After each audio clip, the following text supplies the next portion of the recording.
The fluorescent lights buzzed softly in the empty hallway of Hartwell Music Academy. Maya Santos pushed her cleaning cart slowly across the polished marble floor. The wheels squeaked with each step she took. It was almost 9 o'clock at night, and most of the students had gone home hours ago. Maya was 42 years old, but her hands looked much older. Years of scrubbing floors and cleaning bathrooms had left them rough and wrinkled. Her dark hair was pulled back in a simple ponytail, and she wore the same gray uniform she had worn for the past 5 years. The name tag on her chest said Maya, custodial staff, in small black letters. She stopped outside practice room 7 and listened. Someone was still playing inside. The music floated through the heavy wooden door. It was beautiful, but Maya could hear the mistakes. The student was playing too fast in some parts and too slow in others. She smiled a little. She had heard this piece many times before. It was Chopin's Nocturne in E-flat major. Maya waited until the music stopped. Then she knocked gently on the door. A young woman opened it. She had long blonde hair and wore expensive clothes. Her violin case sat open on the chair beside her. She looked at Maya with an annoyed expression. "I need to clean," Maya said quietly. The girl rolled her eyes. "Fine, I'm done anyway." She grabbed her things and walked past Maya without saying thank you. The smell of her perfume filled the small hallway. Maya wheeled her cart into the practice room. She had cleaned this room hundreds of times. The walls were covered with sound-absorbing panels. A beautiful black piano sat in the corner. It was a Steinway grand piano, worth more money than Maya made in 5 years. She began wiping down the music stands and chairs, but her eyes kept moving toward the piano. She loved this room most of all because of that piano. When she was sure no one was watching, Maya would sometimes touch the keys, just for a moment, just to remember. Tonight she put down her cleaning cloth and walked over to the piano. She looked at the door to make sure it was closed. Then she sat down on the bench. Her heart beat faster as she lifted the cover over the keys. The black and white keys seemed to glow under the soft lights. Maya placed her fingers on the keys. She did not press them down yet. She just felt the smooth surface beneath her rough skin. For a moment, she was not a janitor anymore. For a moment, she was young again. She pressed down softly. A single note rang out in the quiet room. Then another. And another. Her fingers began to move in patterns she had not played in 24 years. The muscle memory was still there, buried deep inside her hands. The door suddenly burst open. Maya jumped up from the piano bench so fast she almost knocked it over. 3 students stood in the doorway staring at her. 2 boys and a girl. They all wore the academy's expensive jacket with the school crest on it. "What are you doing?" one of the boys asked. He was tall with perfect hair and a mean smile. His name was Brandon, and Maya had seen him many times before. He was always surrounded by other students who laughed at everything he said. "I was just—" Maya's face turned red. "I was checking if the keys needed cleaning." Brandon laughed. "By playing it? Does the cleaning lady think she's a pianist?" The other students laughed with him. Maya felt her stomach twist into a knot. She wanted to disappear. She wanted to be anywhere but in that room with those 3 students staring at her and laughing. "I'm sorry," Maya said. "I should not have touched it." "Yeah, you shouldn't have," Brandon said. He walked into the room like he owned it. "This piano costs more than your whole life. People like you should just stick to mopping floors." The girl with Brandon pulled out her phone and started recording. "This is so funny," she said. "Wait until everyone sees this." Maya felt tears starting to form in her eyes, but she refused to let them fall. She had been through worse things than this. She had survived much harder times. She would not cry in front of these spoiled children. "I need to finish cleaning," Maya said. She tried to walk past them, but Brandon stepped in her way. "Not so fast," he said. "I want to hear you play. If you're going to touch our piano, at least show us what you can do. Play us something." "Please, I need to work," Maya said. "Come on, play for us," Brandon insisted. His friends were laughing now. They thought this was the funniest thing they had seen all week. The noise in the hallway attracted attention. More students began to gather outside the practice room. They peered through the doorway, wondering what was happening. Some of them had their phones out, ready to record whatever came next. "What's going on here?" A sharp voice cut through the laughter. Everyone turned to see Ms. Chen, one of the piano instructors at the academy. She was a small woman with glasses and a strict expression. Students feared her because she never accepted excuses for poor practice or missed lessons. "Nothing, Miss Chen," Brandon said quickly. We just caught the janitor playing the piano. Ms. Chen looked at Maya, then at Brandon, then at all the students crowding in the hallway. Her expression did not change. All of you should be home by now. Practice hours ended at 8. We were just leaving, Brandon said. But don't you think it's weird? The cleaning lady was sitting at the piano like she was about to give a concert. Some students giggled. Ms. Chen's eyes narrowed. She looked tired and annoyed. It had been a long day for her, too. She had been teaching since 7 in the morning. I apologize, Ms. Chen, Maya said softly. It won't happen again. It certainly won't, Ms. Chen said coldly. Then maybe because she was tired, or maybe because Brandon's attitude annoyed her, she said something she would later regret. Although, if you think you're so talented, perhaps you should audition for our student showcase next Friday. We have one spot left. The hallway went completely silent. Everyone stared at Ms. Chen. She had just invited the janitor to audition for the most prestigious event of the year. The student showcase was where the best musicians at Hartwell Academy performed for wealthy donors and important people from the music world. Brandon started laughing first. Then everyone else joined in. The laughter echoed off the walls and filled the hallway with cruel sound. Ms. Chen's face turned slightly red. She realized what she had just said. She had meant it as sarcasm, as a way to end the situation quickly, but now the words hung in the air and there was no way to take them back. That's actually a great idea, Brandon said, still laughing. We should definitely see the janitor perform. It'll be hilarious. Maya looked at Ms. Chen. The instructor avoided her eyes. Maya could see that Ms. Chen regretted her words. But Maya also saw something else in that moment. She saw how these people looked at her, not as a person with a past or a story, just as a janitor, just as someone who cleaned up after them. Something changed inside Maya. A spark of old pride flickered to life. Once, a long time ago, she had been someone. She had been respected. She had been admired. Before life had forced her to become invisible. Where do I sign up? Maya heard herself say. The laughter stopped. Everyone stared at her with shocked faces. What? Brandon said. For the audition? Maya said, her voice stronger now. Where do I sign up? Ms. Chen blinked several times. The sign-up sheet is in the main office. But you don't have to. I wasn't serious, I am serious, Maya said. She looked directly at Brandon. I will audition. Brandon's smile grew wider. This is going to be amazing. Please do it. Please audition. I can't wait to see this. He pulled out his phone. Within seconds, he was typing furiously. Maya knew he was texting all his friends. By tomorrow morning, everyone at the academy would know. The janitor thinks she can play piano. The janitor is going to audition. Ms. Chen looked uncomfortable now. Maya, you really don't have to do this. I shouldn't have said that. It was inappropriate. But Maya was already walking past her, pushing her cleaning cart down the hallway. I will be there Friday night, she said without turning around. What time? 7 o'clock, Ms. Chen said quietly. But Maya did not stop walking. She could hear the students behind her, their excited voices discussing what had just happened. She could hear their laughter following her down the hallway like a shadow. When she reached the supply closet, Maya finally stopped. She leaned against the wall and closed her eyes. What had she just done? What had she been thinking? She had not really played piano in over 2 decades. Her fingers were stiff and old.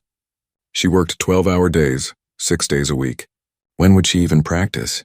But deeper than the fear was something else. Anger, pride, a need to prove that she was more than what they saw. More than a woman in a gray uniform who emptied their trash and cleaned their bathrooms. Maya pulled out her phone. It was old and cracked, but it still worked. She called her daughter, Mom. Sophia answered. Maya could hear music playing in the background. Sophia was probably doing homework in their small apartment. Mija, I need to tell you something, Maya said.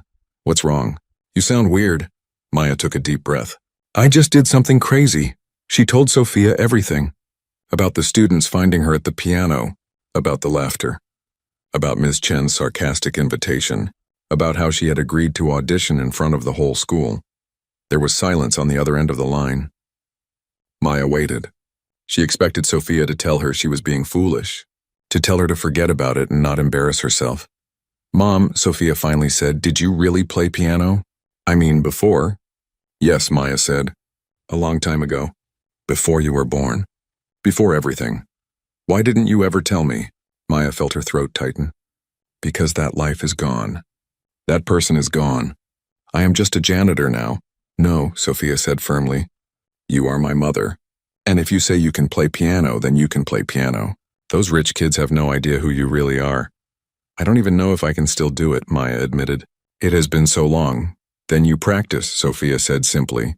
When is the audition? Friday night. That's 6 days. The academy closes at 10, right? So after everyone leaves, you practice. Every night. Sophia, I don't know. Mom, you have spent your whole life taking care of me. Working jobs you hate so I can have a better life. Let me see you do something for yourself, please. Maya felt tears on her cheeks now, but they were different from the tears she had held back earlier.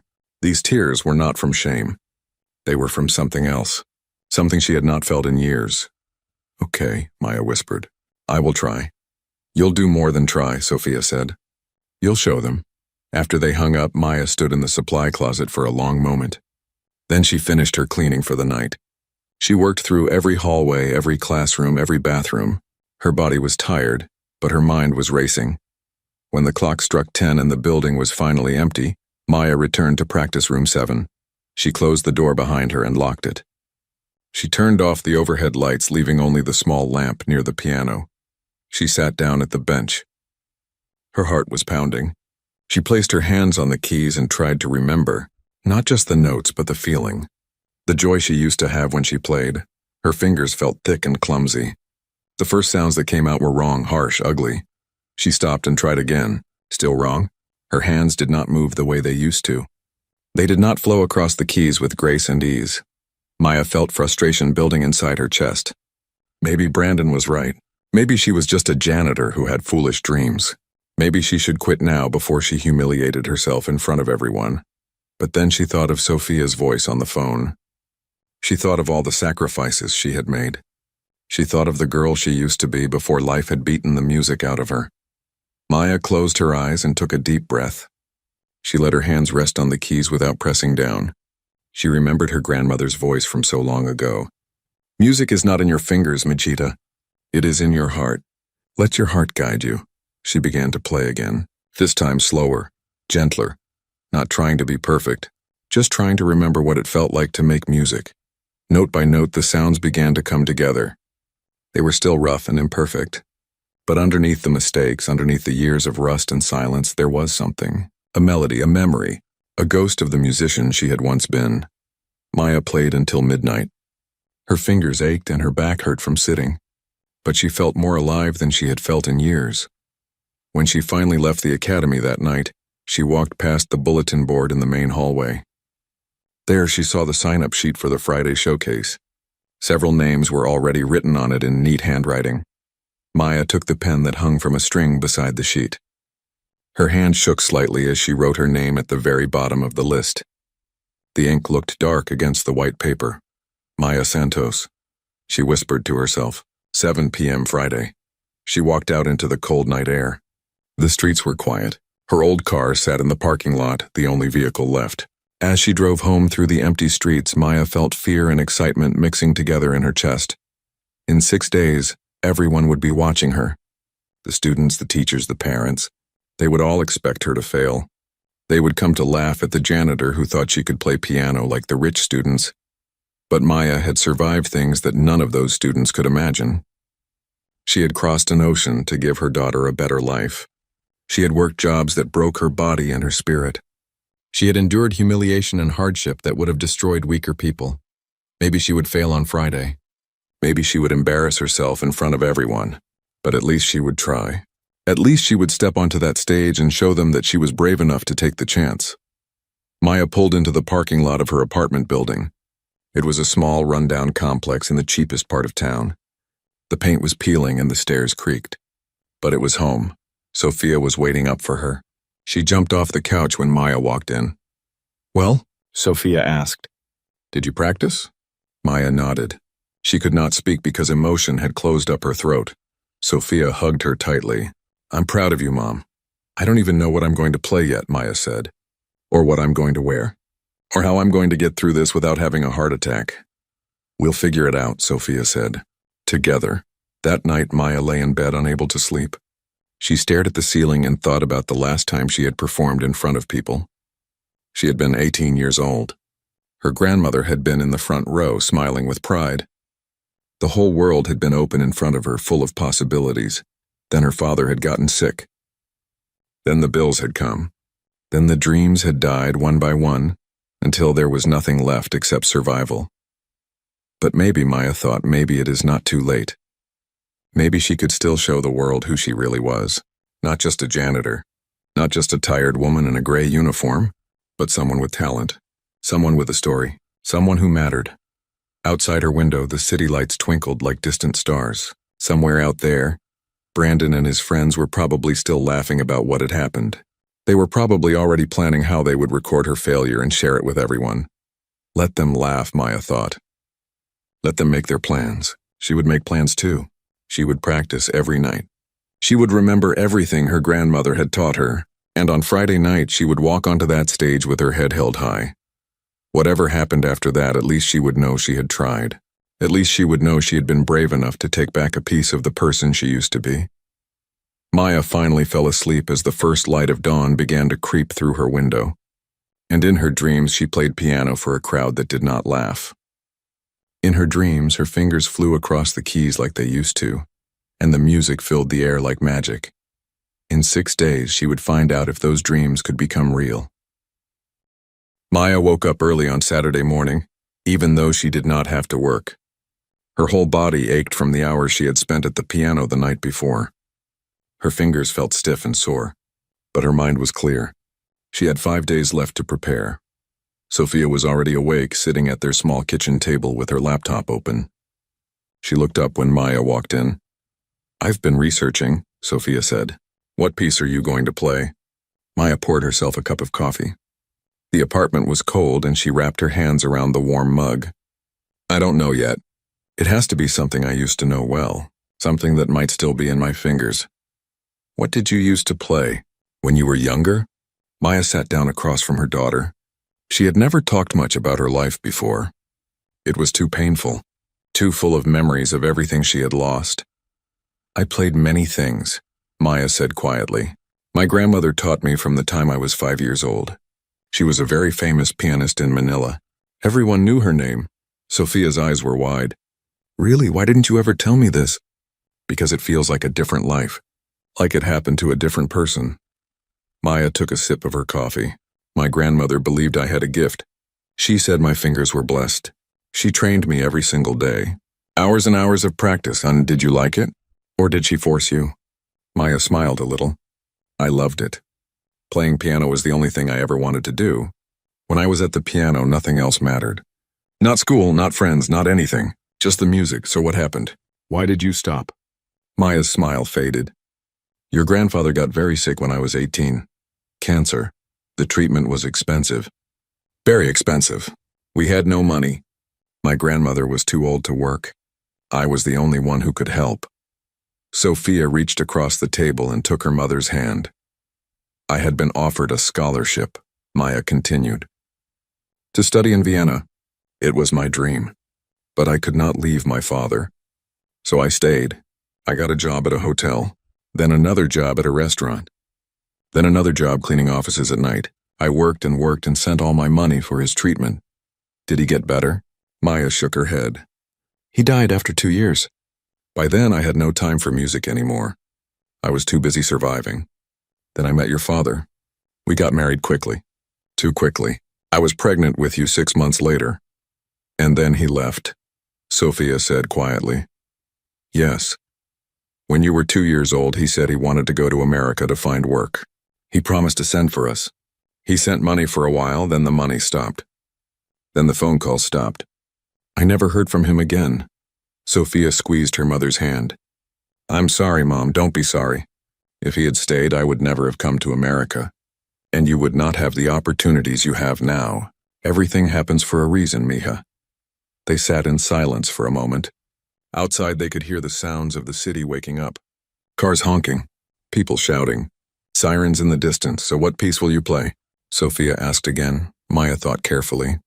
"There is one piece I played for my final examination before everything changed. Rachmaninoff's Piano Concerto No. 2. But that is too difficult. I could never learn it again in 5 days. What else? Maybe something by Chopin. I used to play his nocturnes very well. Or maybe Beethoven's Moonlight Sonata. Something people know. Something beautiful. Sophia typed on her laptop. It says here that Rachmaninoff's concerto is one of the hardest pieces in classical piano. It takes professional pianists months to learn it. Years sometimes, Maya said. It is not just technically difficult. It requires deep emotion. You have to have lived life to play it properly. When I was 18, I could play the notes. But I did not understand the music. Not really, and now? Maya looked out the window at the gray morning sky.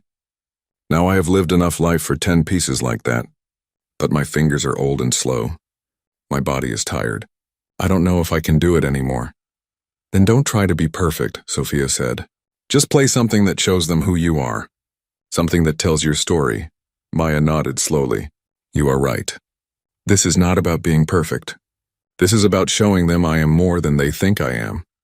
She stood up and walked to the small closet in the hallway. She pulled out a box from the top shelf. Dust covered the lid. She had not opened this box in 15 years. Inside were old photographs. Maya as a young girl sitting at a piano much too big for her. Maya as a teenager, holding a trophy after winning a competition.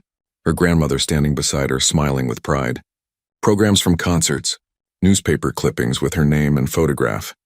Sophia came to stand beside her mother. She looked at the photographs with amazement. Mom, you were famous. Look at all these people in the audience. I'm not famous, Maya said. Just known. Just respected. For a little while. There was one photograph that made Maya's breath catch in her throat. It showed her at age 18, dressed in a beautiful gown, standing on a stage in front of a full orchestra. She was about to play Rachmaninoff's Piano Concerto No. 2 for her final examination. Her face in the photograph looked young and confident and full of dreams. This is who I used to be, Maya whispered. This is who you still are, Sophia said. You just forgot for a while. Maya closed the box and put it back in the closet. I need to go to the academy. I need to practice. It's Saturday. Will it be open? The building is always open for students with key cards. But as a janitor, I have keys to every room. Maya smiled a little. For once, being a janitor is an advantage. She changed into clean clothes and drove to the academy. The parking lot was half full. Some students practiced on weekends, especially the serious ones who wanted to attend prestigious music schools. Maya parked in the employee lot and used her key to enter through the back door. She walked quickly through the hallways, trying not to be seen. She did not want to face any students today. She did not want to see their mocking faces or hear their laughter. Practice room 7 was empty. Maya locked the door behind her and sat down at the piano. The morning light came through the small window and made the keys glow.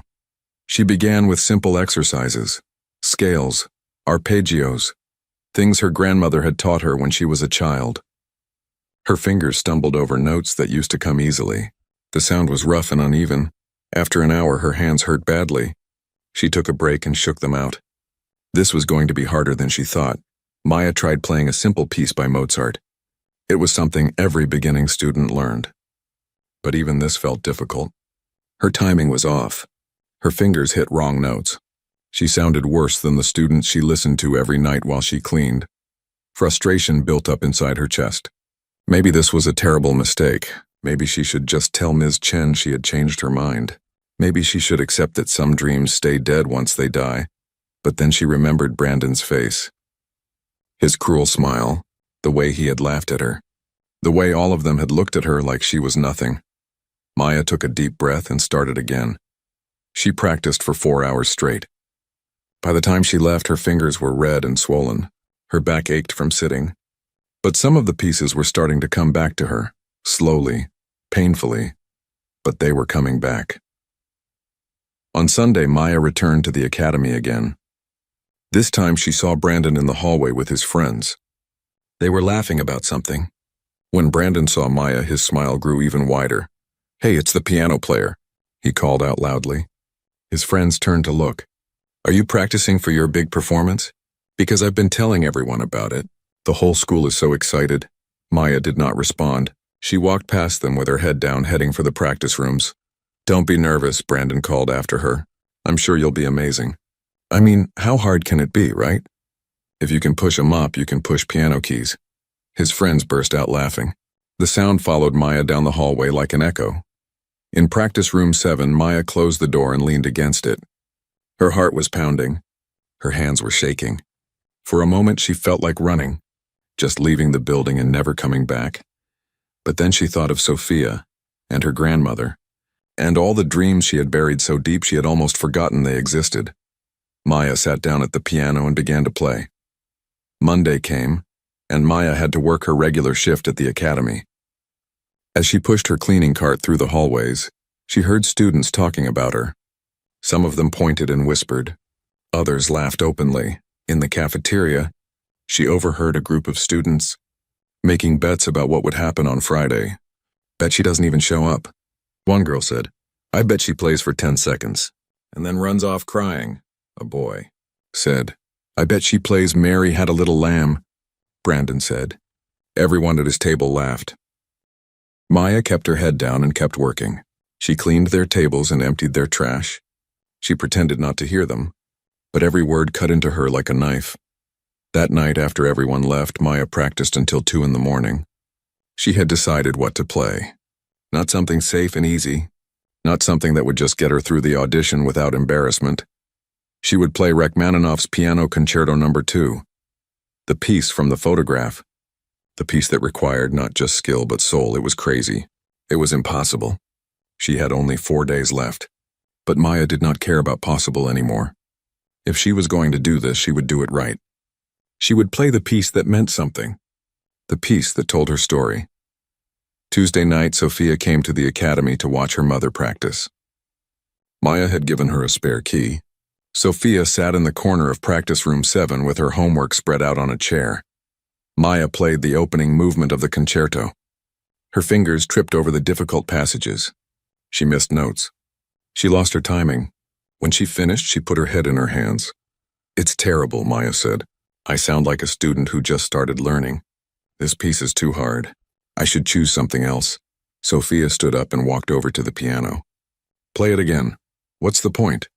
I can't do it. Play it again, Sophia repeated. And this time, don't think about the notes. Think about why you're playing it. Think about everything you've been through. Think about Grandpa and Great-Grandma and coming to America and all the jobs you've worked and every time someone made you feel small. Put all of that into the music. Maya looked at her daughter. When had Sophia become so wise? She was only 17 years old, but sometimes she seemed older than Maya. Maya placed her hands on the keys again.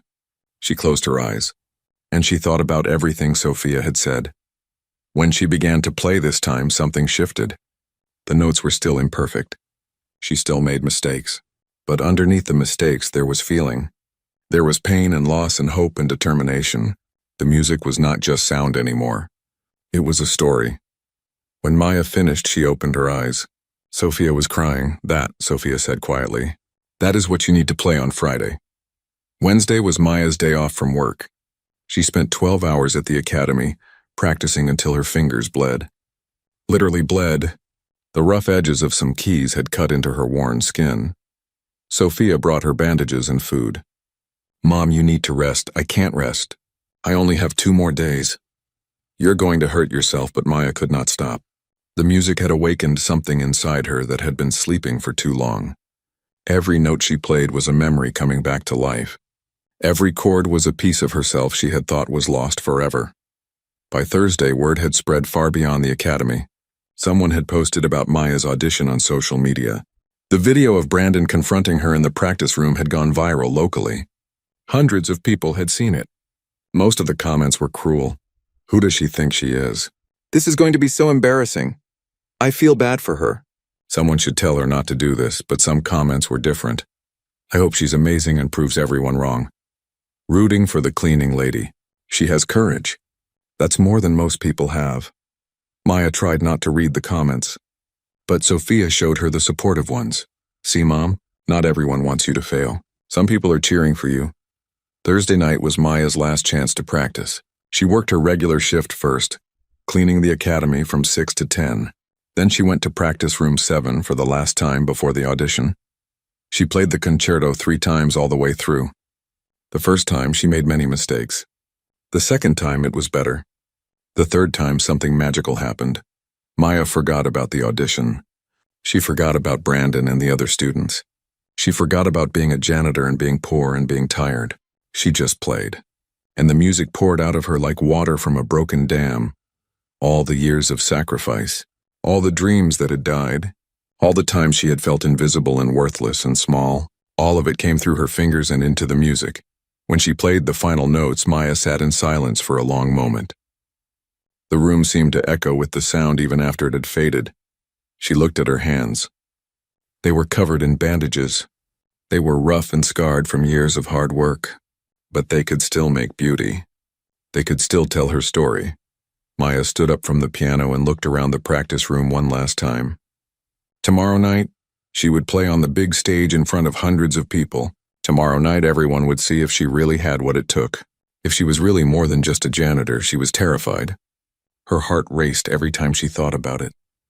But she was also ready. Maya locked up the practice room and walked through the dark academy hallways. Her footsteps echoed on the marble floors. She passed the bulletin board where the audition schedule hung. Her name was still there at the bottom of the list. The last performer of the night. Outside, the parking lot was empty except for her old car. The night air was cold and crisp. Stars shone overhead, bright and distant. Maya sat in her car for a moment before starting the engine. She thought about the girl in the photograph, the 18-year-old with the confident smile and the beautiful gown, standing in front of an orchestra. That girl had thought the whole world was open to her. She had thought nothing could stop her from becoming a great pianist.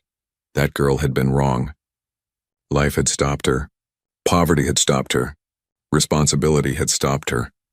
For 24 years, that girl had been buried under bills and work and exhaustion. But tomorrow night, Maya thought, tomorrow night that girl gets to come back, just for a little while. Just for one performance. Maya drove home through the quiet streets. When she got to the apartment, Sophia was still awake even though it was past midnight. How did it go? Sophia asked. I'm ready, Maya said simply. Sophia hugged her mother tightly. I'm so proud of you. No matter what happens tomorrow, I'm so proud of you. What if I fail? Maya whispered. What if I get up there and freeze? What if I can't do it? Then you fail, Sophia said. But at least you tried. At least you were brave enough to step on that stage. That's more than most people would do. Maya pulled back and looked at her daughter. When did you become so smart? Sophia smiled. I learned from watching you. You've been brave my whole life. You just didn't know it. That night, Maya lay in bed unable to sleep. Tomorrow was Friday. Tomorrow was the audition. Tomorrow everything would change. She thought about calling Ms. Chen and canceling. She thought about just not showing up. She thought about all the ways this could go wrong. But she also thought about her grandmother's voice. Music is not about being perfect, Mijita. It is about being honest. Play from your heart and your heart will never lie. Maya closed her eyes and tried to rest. In less than 24 hours, she would know if her heart was strong enough to carry her through. She would know if the girl in the photograph was still alive somewhere inside the tired woman in the gray uniform. And whatever happened, at least she would know she had tried. The alarm clock on Maya's phone went off at 6 in the morning. Friday had arrived. The day of the audition. Maya got out of bed and looked at herself in the bathroom mirror. She looked exhausted. Her eyes had dark circles under them. Her hair was messy. Her hands were covered in bandages. But somewhere deep in those tired eyes, she could see a spark of something else. Determination. Hope. Maybe even excitement. Today was the day she would take back a piece of who she used to be. Today was the day she would show everyone that she was more than they thought. Maya took a deep breath and began to get ready. In 12 hours, she would walk onto that stage. In 12 hours, she would sit at that piano in front of hundreds of people. In 12 hours, her whole life might change. Or she might fail spectacularly and become a joke that everyone would laugh about for years. Either way, there was no turning back now. Maya looked at her reflection one more time. You can do this, she whispered to herself. You have survived worse. You can survive this too. She just hoped she was right. Friday morning moved slowly. Maya could not eat breakfast. Her stomach was twisted into knots. Sophia made her tea and toast, but Maya could only manage a few sips and bites. You need to eat, Mom, Sophia said. You'll need energy for tonight. I can't, I feel sick. That's just nerves. It's normal. But Maya did not feel normal. She felt like she was going to throw up or pass out or both. What had she been thinking? She was a 42-year-old janitor, not a concert pianist. She had not performed in front of people in over 2 decades. This was insane. I can't do this, Maya said suddenly. I need to call Miss Chen and cancel. Sophia grabbed her mother's hand. Yes, you can do this. And you will. You've practiced all week. You know the piece. You can play it. But what if I forget? What if my hands shake? What if I make a fool of myself? Then you make a fool of yourself. But at least you tried. At least you didn't let them win. Maya looked at her daughter. Sophia's eyes were fierce and determined. She believed in her mother more than Maya believed in herself. Okay, Maya whispered. Okay, I'll do it. She had to work her regular shift at the academy that day. It was the longest shift of her life. Everywhere she went, students stared at her. Some whispered. Some laughed. A few looked at her with pity. Maya pushed her cleaning cart through the hallways like always. She emptied trash cans. She mopped floors. She cleaned bathrooms. But her mind was somewhere else. Her mind was already on that stage, sitting at that piano, with hundreds of eyes watching her. At lunchtime, Maya hid in the supply closet to eat her sandwich in peace. But even there, she could hear students talking in the hallway outside. I heard she used to play piano in her country, one voice said. Yeah, but that was like 100 years ago, another voice laughed. She's old now, and she's just a janitor. There's no way she's any good. My dad says this is cruel, a third voice said.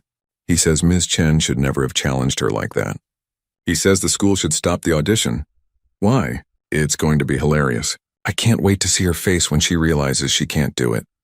Maya closed her eyes and took a deep breath. She would not cry. She would not let them see her cry. The afternoon was even worse. Maya had to clean the concert hall where the audition would take place. The stage was huge, much bigger than she remembered. The seats stretched back in rows that seemed to go on forever. The piano sat in the center of the stage under a single spotlight. It was the Academy's best piano, a Steinway Model D concert grand, beautiful and perfect and intimidating. Maya walked up onto the stage slowly. Her footsteps echoed in the empty hall. She stood beside the piano and looked out at all those empty seats. In a few hours, they would be filled with people. All of them watching her. All of them waiting to see if she would succeed or fail. Her hands started to shake. Her heart pounded so hard she could hear it in her ears. What am I doing? Maya whispered to herself. I can't do this. I can't. Talking to yourself? A voice said.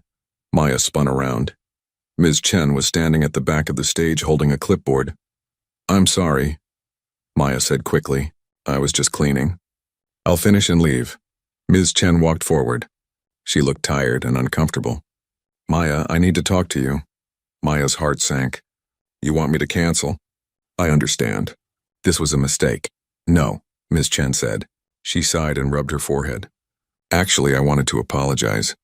What I said last week was inappropriate. I was tired and frustrated with Brandon, and I took it out on you. I never should have challenged you like that in front of all those students. Maya did not know what to say. You don't have to go through with this, Ms. Chen continued. I can announce that you've withdrawn. No one will blame you. In fact, most people will probably be relieved. This whole situation has become too public, too messy. For a moment, Maya wanted to accept. She wanted to say yes, please cancel it, please let me go back to being invisible. But then she thought of Sophia, and her grandmother, and that photograph of the girl she used to be.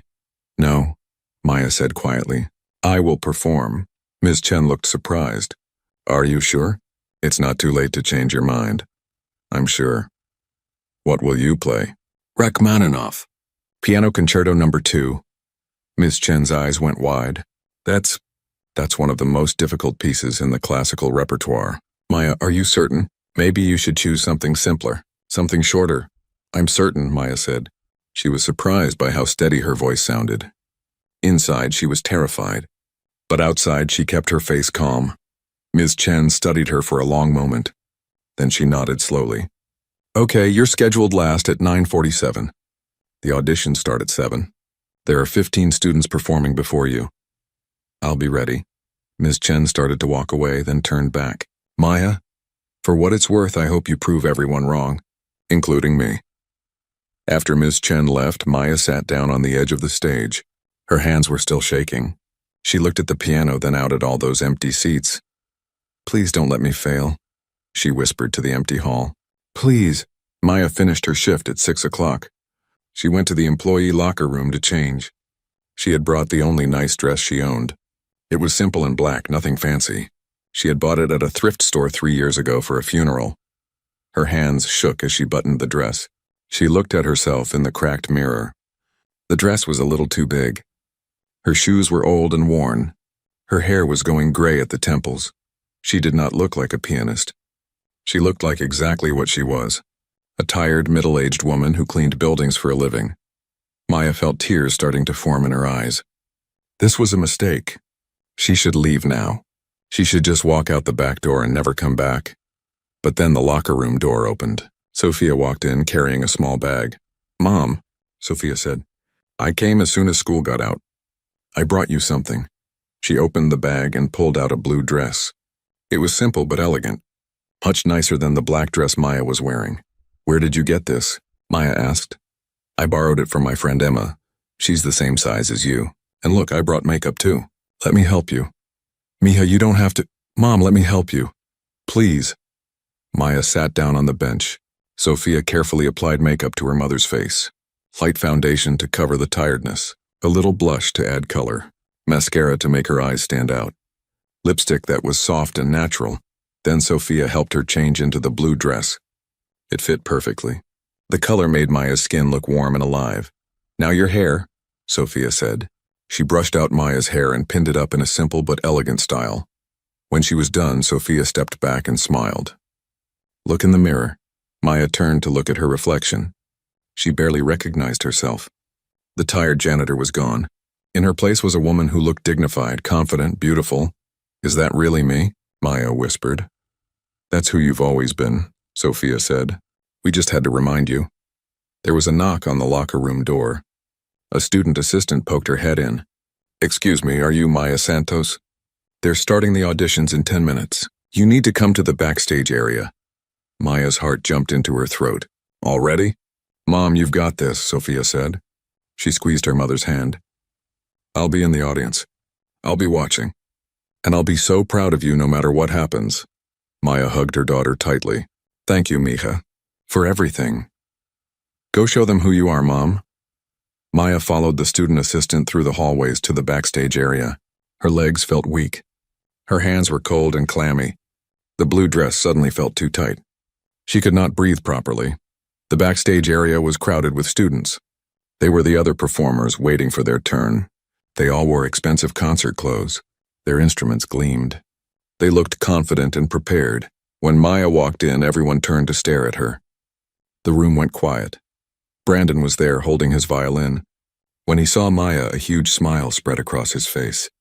"Well, well, the guest of honor has arrived. Nice dress. Did you borrow it from someone?" Some of the other students laughed nervously. Others looked uncomfortable. A few looked at Maya with pity. "I hope you're ready for your moment in the spotlight," Brandon continued. "Everyone's talking about it. The hall is packed. I've never seen so many people at a student showcase before. They all came to see you." Maya's stomach twisted. "What do you mean, packed?" "I mean every seat is full," Brandon said. Parents, students, teachers, and even people from outside the school. Someone posted about this on social media and it went viral. "You're famous, or you will be after tonight." A girl standing near Brandon elbowed him. "Stop it, you're being mean." "I'm not being mean," Brandon said. "I'm being honest. Everyone is here to watch. That's a lot of pressure for someone who hasn't played in front of people in decades." The student assistant interrupted. "Okay, everyone, the auditions are about to start. Please stay quiet backstage. You'll be called when it's your turn."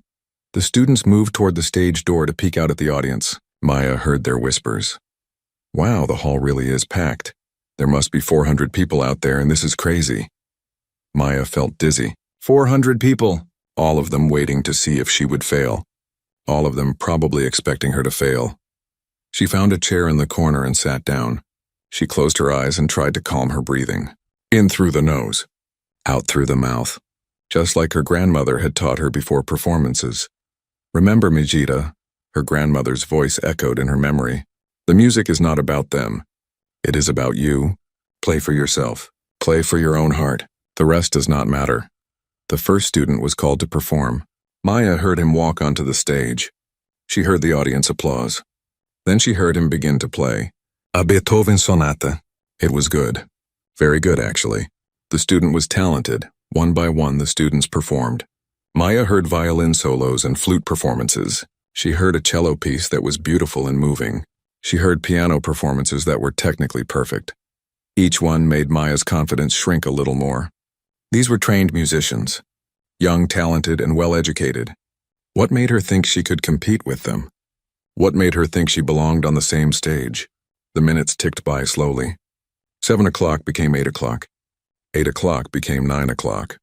Student after student performed and returned backstage, looking relieved that their turn was over. Brandon performed at 9:15. He played a difficult violin piece by Paganini. It was flashy and impressive. When he came backstage, several students congratulated him. He looked very pleased with himself. "That's going to be hard to beat," he said loudly, looking directly at Maya. "But I'm sure you'll give it your best shot." Maya did not respond. She sat in her corner, her hands folded in her lap, trying to stay calm, trying to remember why she was doing this. At 9:30, there were only 2 performers left. A girl playing piano performed a Chopin piece. She was very good. The audience gave her strong applause. Then it was just Maya, the last performer of the night. The student assistant appeared in front of her. "Mrs. Santos, you're up next. Are you ready?" Maya stood up on shaky legs. "Yes. Good luck," the assistant said. She actually sounded sincere. Maya walked toward the stage door. Behind her, she could hear the students whispering. Some were giggling. Others were quiet, watching her with curious eyes. Brandon's voice carried across the room. "This is it, everyone. The moment we've all been waiting for. Let's see if the janitor can really play." Maya stopped at the stage door. Through the small window, she could see the concert hall. The lights were bright. The audience was huge. Every seat really was full. People were standing in the back. Some had cameras ready. This was it. There was no turning back now. The announcer's voice came through the speakers. "Our final performer tonight is Maya Santos.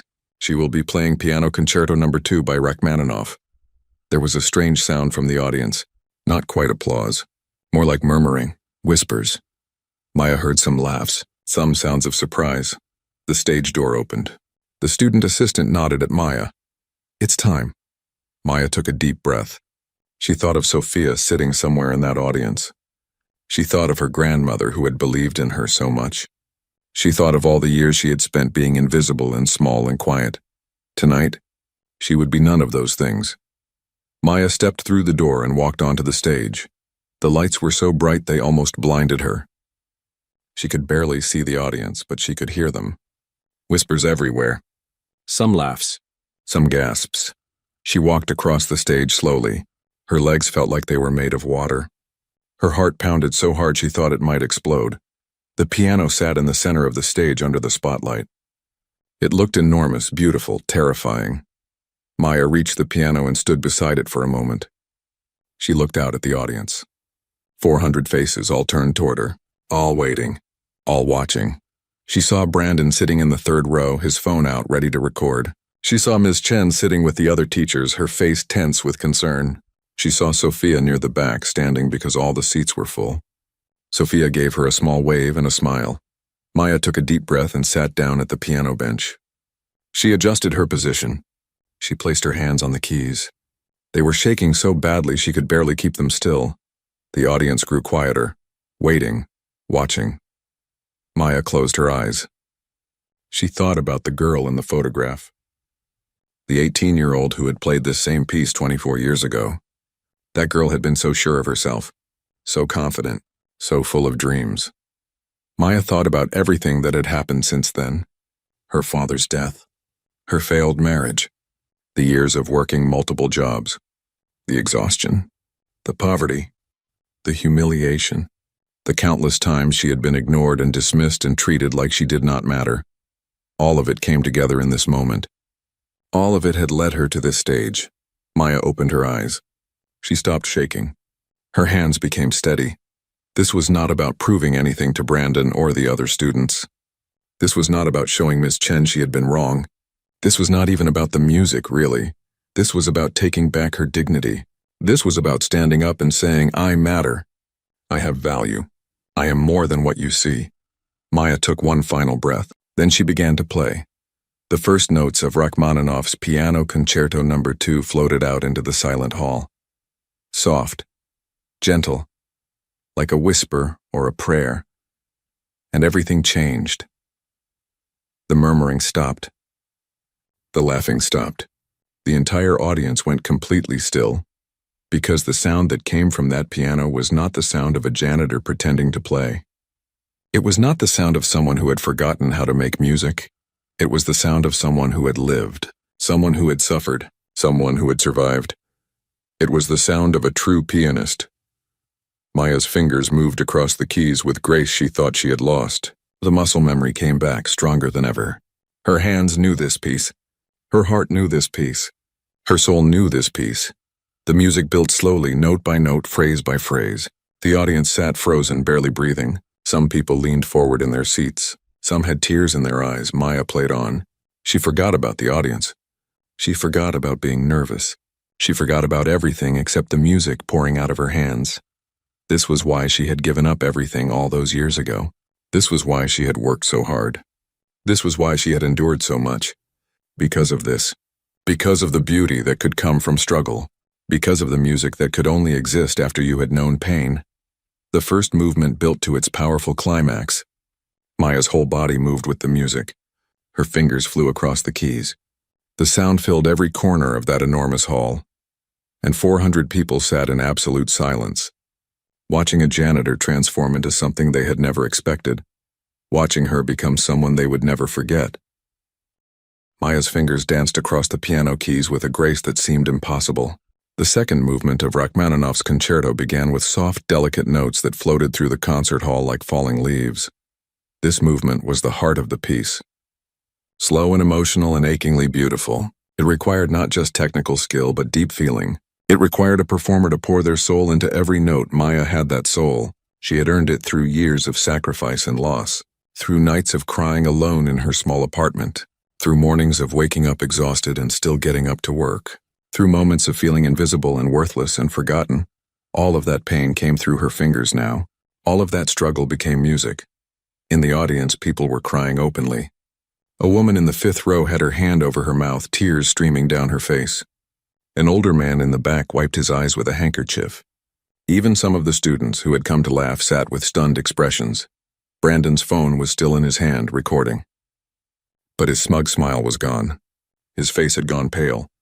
His mouth hung open slightly. He looked like someone had slapped him. Ms. Chen sat with her hands gripping the armrests of her chair. She had taught piano for 20 years. She had heard countless performances.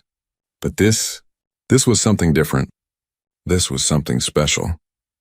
Sophia stood at the back of the hall, tears running down her cheeks.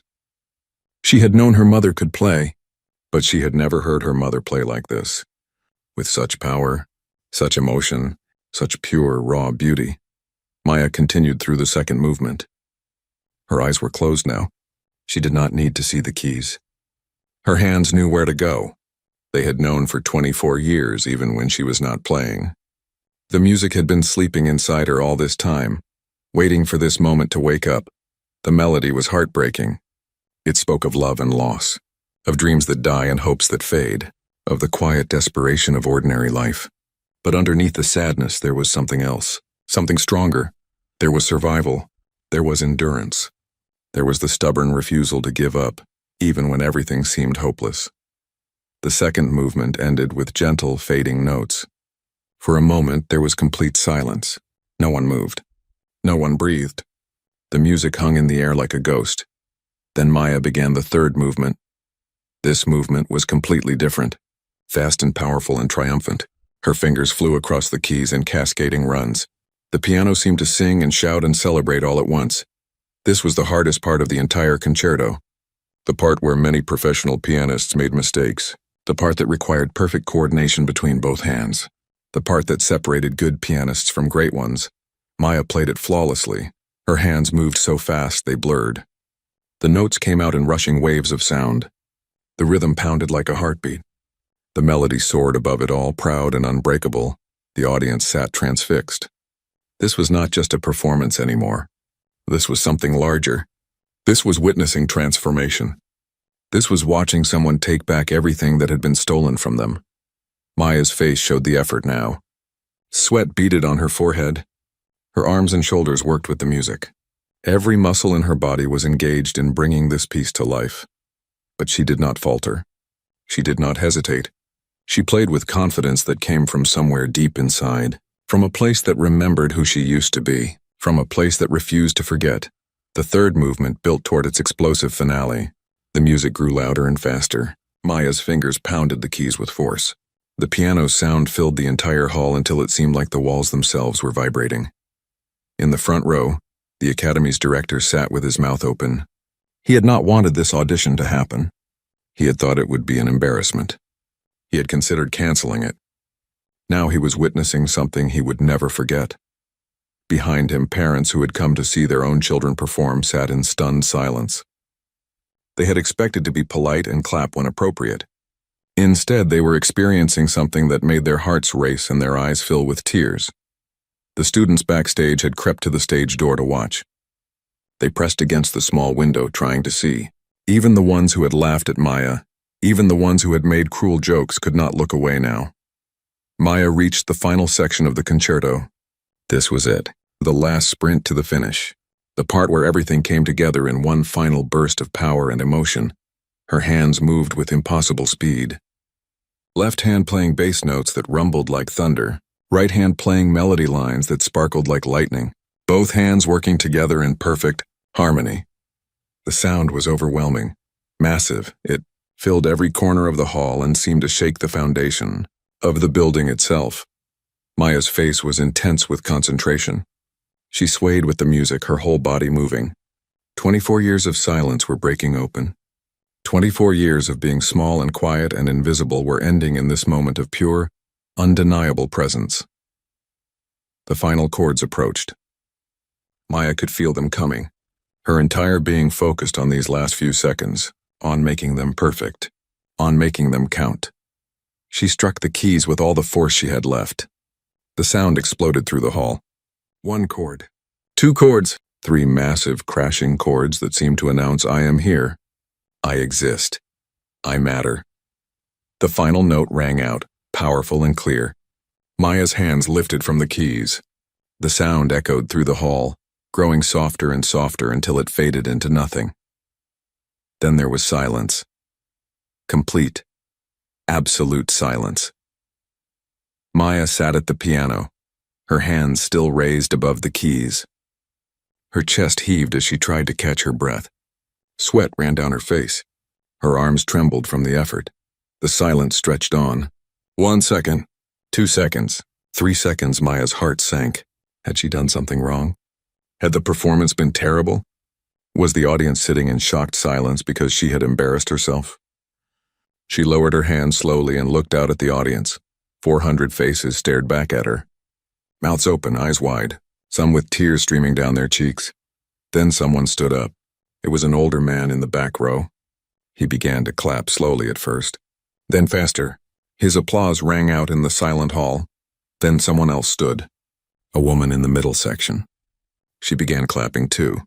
Then another person, and another, and another. Within seconds, the entire audience was on their feet, 400 people standing and applauding. The sound was deafening. It rolled over Maya like a wave. People were not just clapping. They were cheering, shouting. Some were crying and clapping at the same time. The noise grew louder and louder until it was almost painful. Maya sat at the piano, unable to move. She could not believe what was happening. This could not be real. This had to be a dream. The applause continued. It did not stop. It grew even louder. People in the back were whistling. Some were stomping their feet. It sounded like a concert by a famous performer, not a student showcase at a small music academy. Sophia pushed her way through the crowd toward the stage. She was sobbing and smiling at the same time. "Mom!" she shouted, though her voice was lost in the roar of applause. "Mom!" Ms. Chen stood in the aisle, clapping so hard her hands hurt. Tears ran freely down her face. She had been teaching for 20 years and had never witnessed anything like this. Never. Brandon sat in his seat, not standing. His phone had stopped recording at some point. He stared at Maya with an expression that was hard to read. Shock, disbelief, maybe even a little shame. His friends around him were standing and clapping, but Brandon remained seated, frozen. The academy's director climbed onto the stage. He walked over to Maya and offered his hand to help her stand. Maya took it, her legs shaky. She rose from the piano bench and the applause somehow grew even louder. The director gestured for Maya to take a bow. She did, bending forward slightly. When she straightened up, the audience erupted again. More cheering. More applause.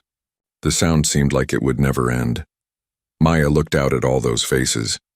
These were the same people who had come to watch her fail. The same people who had expected her to embarrass herself. The same people who had seen her as nothing more than a janitor. But now they were standing for her. Applauding for her. Honoring her. The applause continued for 3 full minutes. People could not stop clapping. They did not want to stop. This was a moment they knew they would remember for the rest of their lives. Finally, gradually, the applause began to fade. People sat down slowly, reluctantly, but the energy in the room remained electric. Everyone was buzzing with excitement and emotion. The director spoke into the microphone. His voice shook slightly. "Ladies and gentlemen, Maya Santos." More applause erupted. The director had to wait for it to quiet down again before he could continue. That was, he paused, searching for words. That was extraordinary. Simply extraordinary. In all my years at this academy, I have never witnessed a performance quite like that, the audience murmured in agreement. Several people called out, "Bravo!" Maya stood on the stage, still trying to process what had just happened. Her hands trembled. Her heart raced. She felt like she might faint or cry or laugh or all 3 at once. The director continued. "Maya, would you please stay on stage for a moment? I think we all have some questions." Maya nodded, though she was not sure she could speak. Her throat felt tight with emotion. A woman in the front row raised her hand. "Where did you learn to play like that?" Maya's voice came out rough and quiet. "My grandmother taught me in Manila, a long time ago." "But why are you working as a janitor?" Another person called out. "With talent like that, you should be performing professionally." Maya did not know how to answer that. How could she explain in a few words? How could she make them understand what the last 24 years had been like? "Life happened," she said simply. "I had to make choices. I had responsibilities." Ms. Chen stood up. "Maya, I owe you an apology. A public one. I challenged you out of frustration and sarcasm, never imagining. I had no idea." "It's okay," Maya said quietly. "I understand." "No, it's not okay," Ms. Chen said, her voice thick with emotion. "I underestimated you. I judged you based on your job instead of seeing you as a person. I'm deeply sorry," the audience murmured. Several people nodded in agreement. A man in an expensive suit stood up. "I'm Marcus Thornton, director of the City Symphony Orchestra. Ms. Santos, we hold auditions twice a year for new pianists. I would very much like you to audition for us. We have an opening, and after tonight's performance, I think you would be an excellent candidate." Maya's eyes went wide. The City Symphony Orchestra? That was one of the most prestigious orchestras in the region. Professional musicians competed for positions there. I don't know what to say," Maya stammered. "Say yes," Thornton said with a smile. "At least consider it." Another woman stood. She wore fashionable clothes and carried an expensive handbag. "I'm Rebecca Lynn from Channel 7 News. I would love to do a story about you. The human interest angle here is incredible. A janitor with a hidden talent, performing one of the most difficult pieces in classical music. Our viewers would love this story." More people began calling out. Offers of interviews. Invitations to perform. Requests for private lessons. The noise grew overwhelming. The director raised his hands for quiet. "Please, everyone, let's give Ms. Santos a moment. This has been an emotional evening for all of us, but especially for her." Maya felt dizzy. This was too much. All these offers, all these people wanting to talk to her. An hour ago she had been terrified of embarrassing herself. Now everyone wanted something from her. Maya's voice shook. "I need some air. Please excuse me." She walked off the stage quickly, her legs barely holding her up. The audience began applauding again as she left, but Maya barely heard it. She pushed through the backstage door and kept walking. The backstage area was empty now. All the students had gone out to the lobby to talk about what they had just witnessed. Maya found a quiet corner and leaned against the wall. Her whole body was shaking. She slid down the wall until she was sitting on the floor. And then finally she let herself cry. They were not tears of sadness. They were tears of release, of relief, of overwhelming emotion that had nowhere else to go.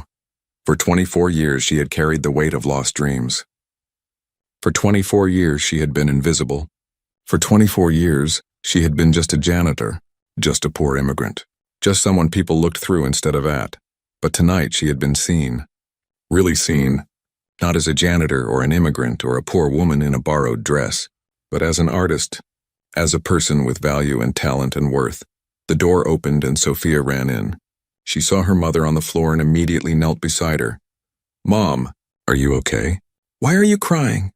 Maya pulled her daughter into a tight hug. "I'm okay, Mija. I'm better than okay. I needed a moment. Mom, you were amazing. Everyone is talking about you. People are asking for your autograph. Can you believe it? Your autograph!" Maya laughed through her tears. "It's crazy. All of this is crazy. It's not crazy. It's what you deserve. You've always deserved this." They sat together on the floor for several minutes. Maya held her daughter and tried to absorb what had just happened. Her life had changed in the span of 15 minutes. Everything was different now. There was a gentle knock on the door. Ms. Chen peeked her head in. "Maya, are you all right? The lobby is full of people who want to talk to you." Maya stood up slowly with Sophia's help. She wiped her eyes and tried to compose herself. "I look terrible." "You look beautiful," Sophia said firmly. "You look like someone who just gave the performance of a lifetime," Ms. Chen added. She paused, then said softly, "Maya, I really am sorry. For everything. You deserved better than how I treated you." "We all deserve better than how we sometimes get treated," Maya said. "Let's just move forward." Ms. Chen nodded, looking relieved. "The director wants to speak with you privately, before you face all those people in the lobby. He's in his office." Maya followed Ms. Chen through the backstage corridors to the director's office. Sophia came with her, holding her mother's hand. The director, Dr. Harrison, stood when they entered. He was an older man with gray hair and kind eyes. Maya had seen him many times while cleaning but had never spoken to him directly. "Mrs. Santos," he said, gesturing to a chair. "Please sit." Maya sat down carefully. Her heart was still racing. What did the director want? Was she in trouble for some reason? "First," Dr. Harrison said, "I want to echo Ms. Chen's apology. This entire situation should never have happened the way it did. You should not have been challenged or mocked or made to feel less than." "It's okay," Maya said. "It's not okay," Dr. Harrison said firmly, "but it did lead to one of the most remarkable performances I've ever witnessed. You have extraordinary talent, Ms. Santos, that much is clear." "Thank you," Maya said quietly. Dr. Harrison leaned forward. "I have a proposal for you. The Academy offers a very limited number of full scholarships each year for adult students who wish to complete or continue their musical education. I would like to offer you one of those scholarships." Maya stared at him. "A scholarship?" "Full tuition," Dr. Harrison said, "including private lessons with our best instructors. You could complete a degree in piano performance. It would take about 3 years of part-time study. And of course you would no longer work as custodial staff.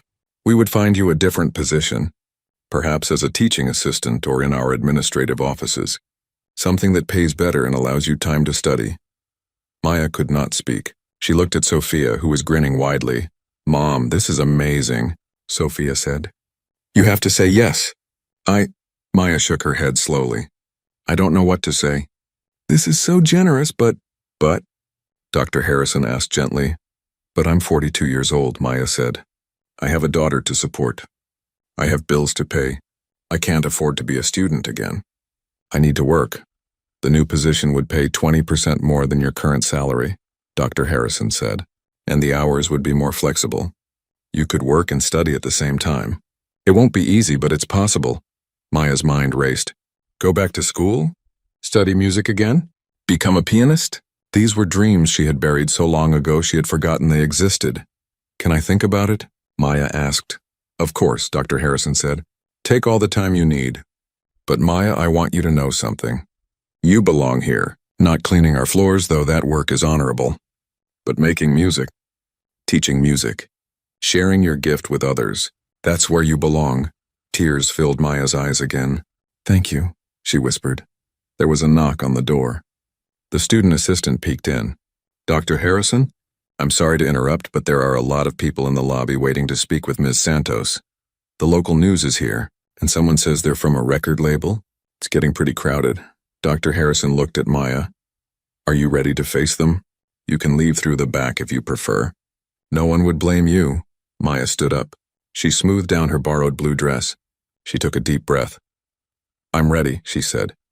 Because she had spent 24 years being invisible, 24 years hiding in corners and shadows, 24 years making herself small so no one would notice her. Tonight she had stepped into the light. And she was not going to hide anymore. Maya walked into the lobby with Sophia and Ms. Chen beside her. The crowd of people turned to look at her. There had to be at least 50 people gathered there, all waiting to speak with her. There she is, someone shouted. Everyone rushed toward Maya at once. Questions came from all directions. Cameras flashed. Microphones were shoved in her face. The noise was overwhelming. How long have you been hiding this talent? Will you perform professionally now? What made you decide to audition? Can I get a photo with you? Maya felt panic rising in her chest. This was too much. Too many people. Too many questions. She took a step backward. Dr. Harrison appeared at her side. He raised his hands for quiet. Please everyone, Ms. Santos has had an emotional evening. Let's give her some space. If you want to schedule interviews or meetings, please leave your contact information with our front desk. Ms. Santos will reach out when she's ready. Some people protested, but Dr. Harrison was firm. He guided Maya and Sophia toward a side exit away from the crowd. Thank you, Maya whispered. You don't owe anyone anything tonight, Dr. Harrison said. Go home, rest, process what happened. We can deal with everything else later. Maya and Sophia walked to the parking lot. The cool night air felt good on Maya's flushed face. When they reached her old car, Maya leaned against it and closed her eyes. I can't believe what just happened, she said. I can, Sophia said. I always knew you were special, Mom. Now everyone else knows it too. They drove home in comfortable silence. Maya was exhausted physically and emotionally. Her hands ached from playing. Her mind felt foggy and overwhelmed. When they got to their small apartment, Maya changed into comfortable clothes and made tea. She and Sophia sat at their tiny kitchen table, the same place they had sat just a week ago when this all began. What are you going to do, Mom? Sophia asked. About the scholarship? About all those offers? I don't know, Maya admitted. It's all happening so fast. I need time to think, her phone buzzed. Maya looked at it. She had 37 missed calls and over 100 text messages. Most were from numbers she did not recognize. One text was from a cousin in the Philippines. Maya's stomach sank as she read it. I saw your video online. Everyone is talking about it here. Remember when Papa was sick and I lent you money? You said you would pay me back when you could. You have money now for fancy piano performances. When will you pay me? Maya put the phone down. Her hands were shaking. What's wrong? Sophia asked my cousin. From back home. She saw the video. She's asking for money I borrowed years ago for Grandpa's medical treatment. Sophia's face darkened. But Mom, you paid that back. I remember. You sent her money 5 years ago. I paid back some of it, not all. There's still about $2,000 I owe. Another text came in. Then another. Maya's phone kept buzzing. Other relatives from the Philippines. Friends she had not heard from in years. All of them suddenly remembering loans or favors or money they claimed Maya owed them. This is what happens, Maya said quietly. When people think you have something, they come looking for a piece of it. But you don't have anything. Sophia said angrily. You're still working as a janitor. You're still poor. Nothing has changed. In their minds, it has changed. They saw me on that stage. They think I must be rich now. They think I've been hiding money from them. Sophia grabbed her mother's phone and turned it off. Don't answer any of them tonight, just rest. We'll figure this out tomorrow. But Maya could not rest. She lay in bed staring at the ceiling. Her mind would not stop racing. The performance kept replaying in her head. The applause, the offers, the scholarship, the questions, the demands for money. Around midnight, there was a knock on their apartment door. Maya got up carefully. Sophia was already asleep in her room. Maya looked through the peephole and saw a man in a suit standing in the hallway. "Who is it?" Maya called through the door. "Immigration and Customs Enforcement," the man said. He held up a badge. "I need to ask you some questions about your work authorization." Maya's blood went cold. Her hands started shaking as she unlocked the door. She kept the chain on. "What is this about?" she asked.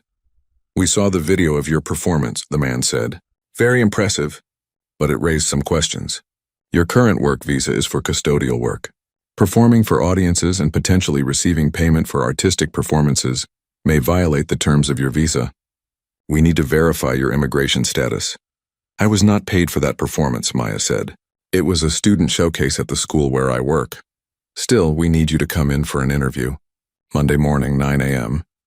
He handed her a card through the crack in the door. "This is the address. Bring all your immigration documents. Your passport, visa, work authorization, everything." "Am I in trouble?" "We just need to verify some information.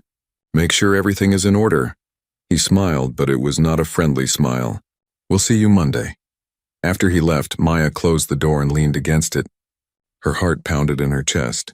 Immigration. They were investigating her. Because of the performance. Because she had dared to show her talent. The cost of honesty, she thought. This is the cost. She did not sleep the rest of the night. By the time the sun came up, Maya had made a decision. She would turn down the scholarship. She would avoid the media interviews. She would go back to being invisible. It was safer that way. But when Sophia woke up and Maya told her about the immigration visit, her daughter's reaction surprised her. "No," Sophia said firmly. "You are not going to hide again. You did nothing wrong. You didn't break any laws. You just played piano at a school event. They have no reason to deport you. But Mija, if I make trouble, if I draw attention..." "Mom, you have been afraid for too long. You have made yourself small for too long. Whatever happens, we will face it together. But you cannot give up everything you just earned because you're scared." Sophia's words made Maya cry. Her daughter was so brave, so strong. When had she grown up so much? Over the weekend, the video of Maya's performance went viral. By Saturday afternoon, it had been viewed over 2 million times on various social media platforms. News outlets across the country picked up the story. Janitor's hidden talent stuns audience. Immigrant mother's powerful piano performance goes viral. When the cleaning lady played, Maya's phone would not stop ringing. She finally turned it on to call her lawyer, a kind woman who had helped her with immigration papers years ago. The lawyer agreed to come to the ICE interview on Monday. On Sunday, Maya went to church like she did every week. But this week was different. People recognized her. They stared and whispered. Some came up to congratulate her. Others asked for selfies. "I'm so proud of you," an older Filipino woman said. "You represent all of us. All of us who came here and worked hard jobs nobody wanted. You showed them we are more than what they see." But not everyone was supportive. Maya overheard 2 women talking in the church bathroom. "She thinks she's better than us now," one said, playing fancy piano while the rest of us scrubbed toilets. "I heard she's been lying about being poor," the other said. "Someone said she has money hidden away in the Philippines." Maya left the church early. She felt like walls were closing in on her from every direction. Monday morning came too quickly. Maya dressed in simple clothes and met her lawyer outside the ICE office. Her hands shook as they walked inside. The interview lasted 2 hours. They asked about her work history, her visa status, her performance, whether she had been paid, whether she planned to work as a professional musician. Maya answered honestly. She explained that she had not been paid, that the performance was a one-time thing, that she was still working as a custodian at the academy. "But you've been offered a scholarship," the interviewer said. "That's what the news says." "I have not accepted it," Maya said. "Why not?" "Because," Maya paused, "because she was afraid, because she did not want this attention, because she wanted to go back to being invisible where it was safe." But her lawyer spoke up. "Because Ms. Santos is considering all her options carefully. The scholarship is for educational purposes, which is perfectly legal under her current visa status. She would continue working her regular job while studying part-time. There is nothing in her visa terms that prevents this." The interviewer looked through his papers. After what felt like an eternity, he nodded. "You're right. Everything appears to be in order. Ms. Santos, you're free to go. If your situation changes..." If you begin working professionally as a musician, you'll need to adjust your visa status. But for now, you're fine, Maya almost cried with relief. Thank you. Outside the building, she thanked her lawyer profusely. I was so scared they would deport me. They have no grounds to, the lawyer said. You've done nothing wrong. You've followed every rule. Don't let fear control your life, Maya. You've earned the right to pursue your dreams. Maya went straight to the academy. It was Monday afternoon, time for her regular shift. She changed into her gray uniform and began her custodial work like always. But it felt different now. Students stopped to talk to her. Teachers smiled and waved. The academy director saw her in the hallway and asked if she had thought about the scholarship offer. I have, Maya said. I need to talk to you about it. They went to his office. Maya sat down and took a deep breath. I cannot accept the full scholarship, she said. Dr. Harrison looked disappointed. May I ask why? Because it's too much. Maya sat down in a chair near the door. I'm not here to yell at you. Brandon looked surprised. You're not? No, I'm here to thank you. Thank me? For what, for being a jerk? For challenging me, Maya said. If you hadn't pushed me, if you hadn't made me so angry, I never would have signed up for that audition. I would have stayed invisible forever. So yes, I'm thanking you. Brandon stared at her. I don't understand you. Have you ever felt like you don't belong somewhere? Maya asked. Like everyone around you is better than you? Like you have to prove yourself constantly? Brandon was quiet for a moment. Then he nodded slowly. Yeah, actually, yeah. My older brother is this amazing musician, concert violinist. My parents compare me to him constantly. Nothing I do is ever good enough. That's why you act the way you do, Maya said gently. You put other people down to feel better about yourself. But Brandon, it doesn't work. It just makes you smaller. I know, Brandon said quietly. He looked at his violin. After I heard you play that night, I couldn't sleep. I kept thinking about how I judged you, how I assumed you were nobody just because you cleaned floors. I felt like the smallest person in the world. Good, Maya said. Feel that. Remember that. And then be better. Brandon looked up at her. Can you teach me? Not violin, I mean, but how to play with feeling like you do. My technique is good, but my playing is empty. It has no soul, Maya considered this. I'm starting a teaching position here in 2 weeks. But I'm teaching piano, not violin. That's okay. Maybe you could just talk to me sometimes. Give me advice. I'll pay you. I don't want your money, Maya said. But yes, I'll talk to you sometimes. Because everyone deserves a second chance, including you. Brandon's eyes got watery. Thank you, Mrs. Santos. Call me Maya. 2 weeks later, Maya started her new position. She arrived at the academy not through the back employee entrance, but through the front doors. Not in a gray uniform, but in clean, simple clothes that made her feel dignified. Her classroom was small but bright. A piano sat in the corner. 8 chairs were arranged in a semicircle. On each chair was a folder with a student's name. Maya's first students arrived nervously. They were all between ages 10 and 15, all from families that struggled financially. 2 were immigrants like Maya. 1 was in foster care. 1 had a parent in prison. All of them had been told at some point that they did not belong in a place like the Hartwell Music Academy. Hello, Maya said to them. My name is Maya Santos. Some of you may have seen the video of me playing piano a few weeks ago. A few students nodded. 1 girl raised her hand. You were amazing. I watched it 10 times. Thank you, Maya said. But that video doesn't show everything. It doesn't show all the years I couldn't play. It doesn't show all the times I felt worthless. It doesn't show all the sacrifices I made. Today I want to tell you the whole story, and then I want to hear your stories. Maya spent the first class telling them about her life, about her grandmother teaching her piano, about her father getting sick, about giving up her dreams to work and survive, about coming to America and cleaning floors, about being invisible for so long. The students listened with wide eyes. When Maya finished, several of them had tears in their eyes. Why are you telling us this? A boy asked. Because I want you to know that your circumstances do not define you, Maya said. Being poor does not make you less talented. Having a hard life does not mean you can't create beauty. You all have gifts. My job is to help you find them and develop them. One by one, the students shared their stories, their struggles, their dreams, their fears. Maya listened to each one with her full attention. By the end of that first class, Maya knew she had made the right choice. This was where she belonged. not on concert stages performing for wealthy audiences, but in this small classroom, working with kids who needed someone to believe in them. Over the next few months, Maya's life settled into a new rhythm. She taught her classes 3 days a week. She took her own classes to improve her skills. She practiced piano late at night when the academy was quiet. She paid back her debts slowly, month by month. The media attention faded. The offers from record labels and orchestras stopped coming. Life went back to normal, or at least a new version of normal. Sophia thrived. She had been accepted to the academy as a vocal student on scholarship. Mother and daughter often crossed paths in the hallways, sharing quick smiles and waves. Brandon came to talk with Maya once a week. Slowly, his playing improved, not just technically but emotionally. He learned to play with feeling instead of just showing off. Maya's cousin in the Philippines continued to demand money occasionally, but Maya simply paid what she could when she could. Some relatives were supportive, others were jealous and bitter. Maya learned to accept both reactions and not let either one control her.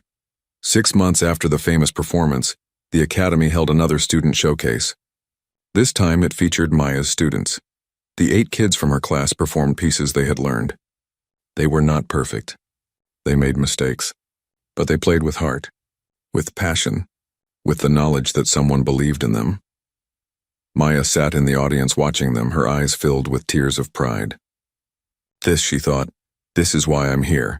After the showcase, one of her students, a 12-year-old girl named Rosa, came to find Maya. "Thank you," Rosa said quietly. "Before I met you, I thought I wasn't good enough for this school. I thought I didn't belong. And now?" Maya asked. "Now I know I belong here just as much as anyone else." "You taught me that." Maya hugged Rosa tightly. "You taught yourself that. I just reminded you." That night, Maya drove home feeling content. Her car was still old. Her apartment was still small. She was not rich or famous. She had not become a concert pianist or achieved any of her original dreams. But she had something better. She had purpose. She had dignity. She had the chance to make a difference in the lives of kids who needed her. The cost of honesty had been high. It had brought unwanted attention, immigration investigations, family demands, public scrutiny, the loss of her anonymity and the safety of being invisible. But the rewards were higher. Self-respect, the chance to use her gifts, the ability to help others, the knowledge that she mattered, that she was more than a janitor, more than a poor immigrant, more than what people saw when they looked at her. When Maya got home, Sophia was studying at the kitchen table. She looked up and smiled when her mother walked in. "How was the showcase?" Sophia asked. "Perfect," Maya said. "Your turn is next week, right?" "Yeah, I'm nervous." "Don't be," Maya said. "Just remember what I learned. It's not about being perfect. It's about being honest, about showing people who you really are." "Like you did," Sophia said. "Like I did," Maya agreed. She made tea and sat down across from her daughter. Outside the window, the city lights twinkled in the darkness. Somewhere out there were people who still thought she was just a janitor. People who had never seen the video. People who would never know her story, and that was okay. Because Maya knew who she was now. She knew her own worth. She had stopped hiding and started living. The girl in the photograph, the 18-year-old with the confident smile and the beautiful gown, had finally come back. Not in the way Maya had expected. Not with fame or fortune or concert tours, but with something better. With truth. With purpose. With the courage to be fully herself no matter what anyone else thought. That night before going to bed, Maya looked at the old photograph one more time. The girl standing in front of the orchestra about to play Rachmaninoff's concerto for the first time. "I kept my promise," Maya whispered to that girl. "I came back. It just took a little longer than we planned." She put the photograph away and turned off the light. Tomorrow she would wake up early. She would teach her classes. She would practice her piano. She would live her life with honesty and dignity. They had laughed at her when she signed up for that audition. They had expected her to fail. They had seen her as nothing more than a janitor who did not know her place, but she had proven them wrong. Not by becoming rich or famous, not by achieving conventional success. She had proven them wrong simply by showing up, by being brave enough to try, by refusing to stay invisible, by being honest about who she was and what she could do. The cost of that honesty had been high. But Maya had learned something important, something she would teach to her students. something she would carry with her for the rest of her life. The cost of honesty is sometimes painful. It brings challenges and complications and unwanted attention. It makes you vulnerable to judgment and criticism and demands from others.